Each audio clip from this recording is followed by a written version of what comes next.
दोस्तों नमस्कार। आ गया है आपका होस्ट एंड दोस्त मेघराज लेकर के जनरल नॉलेज के वो क्वेश्चंस जो आपके आने वाले किसी भी एग्जाम में महत्वपूर्ण हो सकते हैं। इसलिए वीडियो को पूरा देखें और पेन पेपर लेकर बैठें। आइए सबसे पहले जान लेते हैं आज का मोटिवेशनल कोट। अगर आप जिद्दी हैं तो आप अपने हर सपने को सच्चाई में बदल सकते हैं।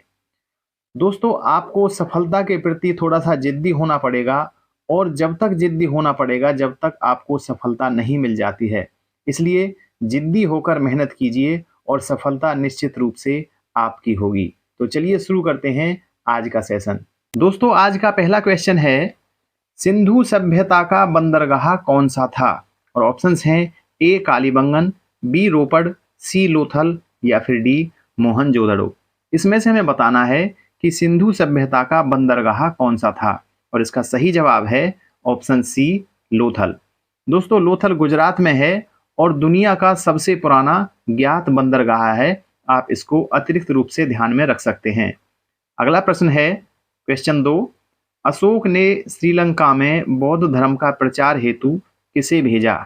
ऑप्शन ए है महेंद्र, बी है संघमित्रा, सी है महारक्षित या फिर डी है उपरोक्त ए और बी। इनमें से हमें बताना है कि अशोक ने श्रीलंका में बौद्ध धर्म के प्रचार हेतु किसे भेजा था। इंपॉर्टेंट क्वेश्चन है और इसका सही जवाब है ऑप्शन डी उपरोक्त ए और बी। उपरोक्त ए और बी का मतलब है महेंद्र और संघमित्रा। दोस्तों आपको मैं बता दूं, कलिंग युद्ध के बाद सम्राट अशोक ने युद्ध और हिंसा को त्याग दिया था तथा बौद्ध धर्म धारण कर लिया था और उन्होंने श्रीलंका में बौद्ध धर्म के प्रचार हेतु अपने पुत्र महेंद्र और पुत्री संघमित्रा को भेजा था। ये बात आप जरूर ध्यान रखें। और चलते हैं नेक्स्ट क्वेश्चन की तरफ। क्वेश्चन नंबर 3, हर्षवर्धन के समय कौन सा चीनी यात्री भारत आया था? ऑप्शन ए है फायान, बी है इत्सिंग, सी है मेगास्थनीज या फिर डी है वेनसांग। इनमें से हमें बताना है कि हर्षवर्धन के समय कौन सा चीनी यात्री भारत आया था और इसका सही जवाब है ऑप्शन डी वेनसांग। दोस्तों वेनसांग प्रसिद्ध चीनी बौद्ध भिक्षु था जो अपने प्यारे भारत में लगभग 15 वर्ष रहा था और उन्होंने एक पुस्तक भी लिखी है जिसका नाम है सी यू की वेनसांग की एक पुस्तक है। ये बात आप अतिरिक्त रूप से ध्यान में रखें। और चलते हैं नेक्स्ट क्वेश्चन की तरफ। क्वेश्चन नंबर 4, कुतुब मीनार का कार्य किसने पूरा करवाया था? ऑप्शन ए है रजिया, बी है कुतुबुद्दीन ऐबक, सी है इल्तुतमिश और डी है बलबन। इनमें से हमें बताना है कि कुतुब मीनार का कार्य किसने पूरा करवाया था। दोस्तों कुतुब मीनार दिल्ली में है और इसका निर्माण शुरू करवाया था कुतुबुद्दीन ऐबक ने सन 1193 में और इसका निर्माण कार्य पूरा करवाया था। इसका जवाब है ऑप्शन सी इल्तुतमिश ने। यानी कुतुब मीनार का शुरुआत की थी, जो शुरू किया था इसका काम, वो 1193 में कुतुबुद्दीन ऐबक ने किया था और इसका निर्माण कार्य पूरा किया था इल्तुतमिश ने। ये बात आप अतिरिक्त रूप से ध्यान में रखें। ऑप्शन 5 है क्वेश्चन 5 है, इस युद्ध से भारत में मुगल राज्य की नींव पड़ी। ऑप्शन ए है प्लासी का युद्ध, बी है तालीकोटा का युद्ध, सी है पानीपत का प्रथम युद्ध या फिर डी है हल्दी घाटी का युद्ध। इनमें से हमें बताना है कि किस युद्ध के कारण भारत में मुगल साम्राज्य की स्थापना हुई थी और इसके लिए सही जवाब है ऑप्शन बी पानीपत का युद्ध। ये ऑप्शन सी है पानीपत का प्रथम युद्ध। दोस्तों पानीपत का प्रथम युद्ध बाबर और इब्राहिम लोधी के बीच हुआ था 1526 ईस्वी में और जिसमें इब्राहिम लोधी की हार हुई थी और बाबर जीत गया था और उसी युद्ध से भारत में मुगल साम्राज्य की नींव पड़ी थी, स्थापना हो गई थी। चलते हैं नेक्स्ट क्वेश्चन की तरफ। क्वेश्चन 6, रानी लक्ष्मीबाई का बचपन का नाम क्या था? और ऑप्शन ए है मणिकर्णिका, बी है जयश्री, सी है पद्मा या फिर डी है अहिल्या। इनमें से हमें बताना है कि झांसी की रानी लक्ष्मीबाई का बचपन का नाम क्या था और इसका सही जवाब है ऑप्शन ए मणिकर्णिका। दोस्तों रानी लक्ष्मीबाई का जन्म वाराणसी में हुआ था 19 नवंबर 1828 में और उन्हें बचपन में मनु या मणिकर्णिका के नाम से जानते थे। चलते हैं नेक्स्ट क्वेश्चन की तरफ। 7, बंगाल का विभाजन किस वर्ष रद्द किया गया? ऑप्शन ए है 1911, बी है 1904, सी है 1906 या फिर डी है 1912। इनमें से हमें बताना है कि बंगाल का विभाजन किस वर्ष रद्द किया गया। दोस्तों, बंगाल का विभाजन 1905 में लॉर्ड कर्जन ने किया था और इसका रद्दीकरण हुआ था 1911 में। और ये क्यों हुआ था? उस समय कुछ राजनीतिक गतिरोध थे, राजनीतिक विरोध थे, जिसके कारण बंगाल का विभाजन रद्द करना पड़ा और बंगाल को 1911 में पुनः एकीकृत कर दिया गया। चलते हैं नेक्स्ट क्वेश्चन की तरफ।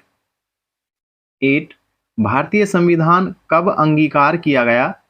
ऑप्शन ए है 26 जनवरी 1950, बी है 26 जनवरी 1949, सी है 26 नवंबर 1949 या फिर डी है 31 दिसंबर 1949।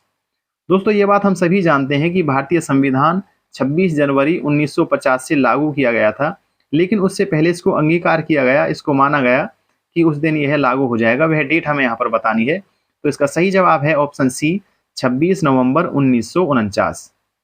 इसे आप जरूर ध्यान रखें। और चलते हैं नेक्स्ट क्वेश्चन की तरफ। 9, ऑपरेशन फ्लड कार्यक्रम किस पर केंद्रित था? ऑप्शन ए है सिंचाई सुविधा बढ़ाने, बी है दुग्ध उत्पादन को बढ़ाने के लिए, सी है बाढ़ नियंत्रण और डी है अनाजों का उत्पादन बढ़ाने के लिए। यानी इन चार में से ऑपरेशन फ्लड कार्यक्रम जो था वो किस पर केंद्रित था, ये हमें बताना है। और इसका सही जवाब है ऑप्शन बी, दुग्ध उत्पादन बढ़ाने। दोस्तों, ऑपरेशन फ्लड जो था वास्तव में दुग्ध उत्पादन को बढ़ाने के लिए इसको शुरू किया गया था और शुरू करने का जो सन है वो 1970 है। यानी 1970 में इसे शुरू किया गया था और इसलिए इसको दुग्ध क्रांति या श्वेत क्रांति के नाम से भी हम लोग जानते हैं। और इसका मुख्य उद्देश्य था अपने प्यारे भारत में दूध की कमी को दूर करना और इसलिए यह ऑपरेशन फ्लड कार्यक्रम चलाया गया था। चलते हैं नेक्स्ट क्वेश्चन की तरफ। क्वेश्चन 10, किस आकाशीय पिंड को पृथ्वी पुत्र कहा जाता है? ऑप्शन ए है बुध, बी है शुक्र, सी है मंगल या फिर डी है चंद्रमा। इनमें से हमें बताना है कि कौन से आकाशीय पिंड को पृथ्वी पुत्र कहा जाता है और इसका सही जवाब हो जाएगा ऑप्शन डी, चंद्रमा। इंफॉर्मेटिव क्वेश्चन है, आप याद रख सकते हैं। नेक्स्ट क्वेश्चन है 11, विश्व का सबसे ऊंचा जलप्रपात कौन सा है? ऑप्शन ए है बोयोमा, बी है स्टेनली, सी है एंजल या फिर डी है नियाग्रा। इनमें से हमें बताना है कि दुनिया का सबसे ऊंचा वाटरफॉल, जलप्रपात बोलते हैं, झरना भी कह सकते हैं, कौन सा है? और इसका सही जवाब है ऑप्शन सी, एंजल। दोस्तों, एंजल जो झरना है, जो जलप्रपात है, वेनेजुएला में है और चुरुम नदी पर स्थित है। और यह इतना ऊंचा है कि जब यहाँ से पानी गिरता है तो वह हवा में, उसकी बूंदें जो हवा में मिल जाती हैं और वो उड़ती हुई दिखाई देती हैं। पानी की बूंदें इतना तेजी से ऊपर से गिरता है और इतना ऊंचा है। चलते हैं नेक्स्ट क्वेश्चन की तरफ। 12, सेरीकल्चर का संबंध है? इसका ऑप्शन ए है लाख से, बी रेशम कीट से, सी मधुमक्खी से या फिर डी मछली से। इनमें से हमें बताना है कि सेरीकल्चर क्या है। तो इसका सही जवाब है रेशम कीट पालन से। दोस्तों, जो ये सेरीकल्चर है, इसको कच्चा रेशम बनाने में जो रेशम के कीट पाले जाते हैं उससे इसका संबंध है। और इसी तरह ऑप्शन सी की अगर हम बात करें मधुमक्खी, तो वह एपी कल्चर है। ये दोनों चीजें आप जरूर ध्यान रखें। नेक्स्ट क्वेश्चन है 13, एक दांत चिकित्सक द्वारा रोगी के दांतों की जांच के लिए प्रयुक्त दर्पण है। बताना है ऑप्शन ए अवतल, बी उत्तल, सी समतल या फिर डी बेलनाकार। इनमें से हमें बताना है जो डेंटिस्ट होते हैं वो दांतों की जांच के लिए कौन से दर्पण का प्रयोग करते हैं। और ऑप्शन ए इसका सही आंसर हो जाएगा अवतल। दोस्तों, अवतल लेंस को हम, अवतल दर्पण को हम अभिसारी दर्पण भी कहते हैं, क्योंकि इस पे जो इस पे हम किरण डालते हैं तो वह अपने मार्ग से हट जाती हैं, फैल जाती हैं, बिखर जाती हैं। और जिस दर्पण पर किरणें डालने से फैल जाती हैं उनको अभिसारी दर्पण कहते हैं। और जिस पर किरणें इकट्ठी हो जाती हैं, सारी किरणें उन पर डालते हैं तो वो एक बिंदु पर इकट्ठी हो जाएं, तो उसको हम अभिसारी लेंस या दर्पण कहते हैं। नेक्स्ट क्वेश्चन है 14, भारत में सिलिकॉन वैली कहाँ स्थित है? ऑप्शन ए है चेन्नई, बी कोलकाता, सी बेंगलोर या फिर डी हैदराबाद। इनमें से हमें बताना है कि भारत में सिलिकॉन वैली कहाँ स्थित है। दोस्तों, सिलिकॉन वैली वैसे सैन फ्रांसिस्को में है और वहाँ पर बड़ी आईटी कंपनीज हैं, जैसे गूगल है, एप्पल है, इस तरह की बड़ी कंपनियां वहाँ पर हैं और उनका हेडक्वार्टर भी सिलिकॉन वैली है। सिलिकॉन वैली सैन फ्रांसिस्को में है, अमेरिका में। और इसी तरह से भारत की सिलिकॉन वैली किसे कहा जाता है वो हमें यहाँ पर बताना है, और इसका सही जवाब है option C, Bangalore.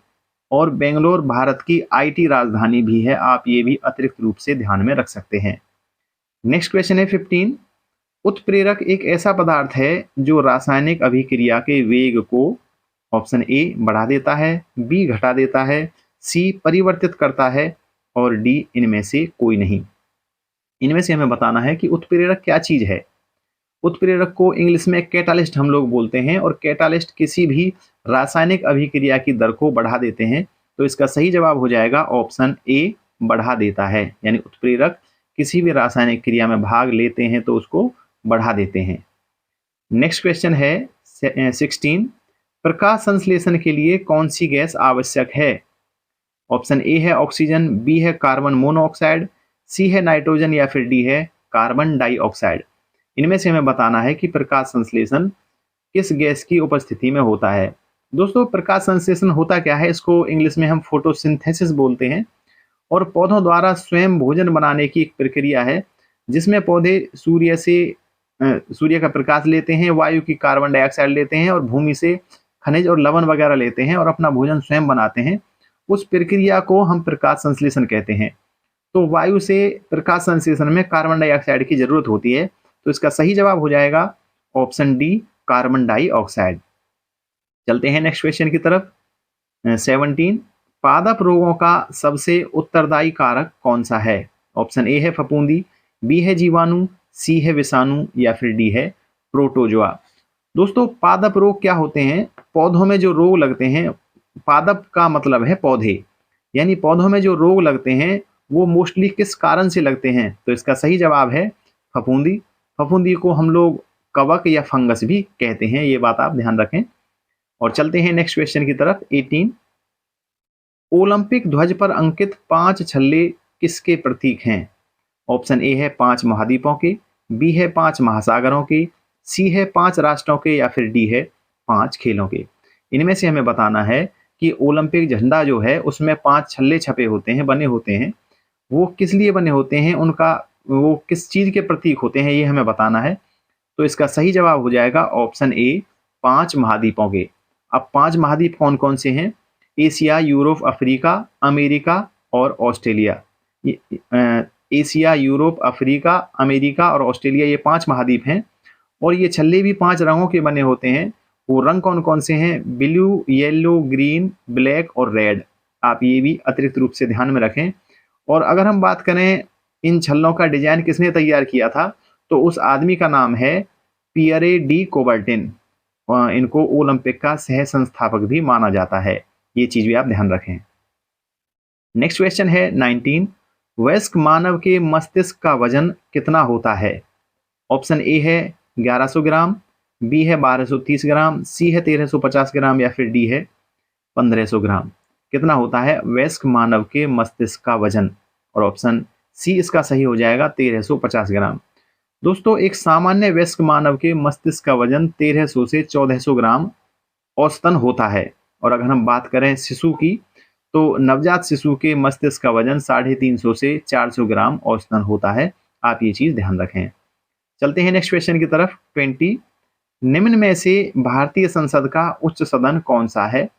Option A है लोकसभा, बी है राज्यसभा, सी है दोनों, या फिर डी है कोई नहीं। दोस्तों, यह क्वेश्चन जैसा मैं हर वीडियो में बोलता हूँ, हर बार बताते हैं हम रोजाना, यह क्वेश्चन जो होता है आपके लिए होमवर्क होता है और इसका जवाब आपको कमेंट बॉक्स में देना होता है। अपना जवाब कमेंट बॉक्स में लिखकर आप अपने सही जवाब की जांच इस वीडियो के डिस्क्रिप्शन बॉक्स में जाकर कर सकते हैं, क्योंकि इस क्वेश्चन का जवाब हमने इस वीडियो के डिस्क्रिप्शन बॉक्स में दिया हुआ है। दोस्तों, उम्मीद है इस वीडियो में दी गई जानकारी आपको जरूर पसंद आई होगी। अगर यह वीडियो आपको अच्छी लगी हो तो इसे लाइक और शेयर करें, और चैनल पर पहली बार हैं तो प्लीज़ चैनल को सब्सक्राइब भी करें। आप स्वस्थ रहें, मस्त रहें, बच्चों को प्यार दें और बड़ों का सम्मान करना अपना कर्तव्य समझें। आज की वीडियो में बस इतना ही। नेक्स्ट वीडियो में कल शाम 5 बजे आपके साथ फिर मुलाकात होगी। तब तक के लिए दीजिए मुझे इजाज़त। जय हिंद, जय भारत।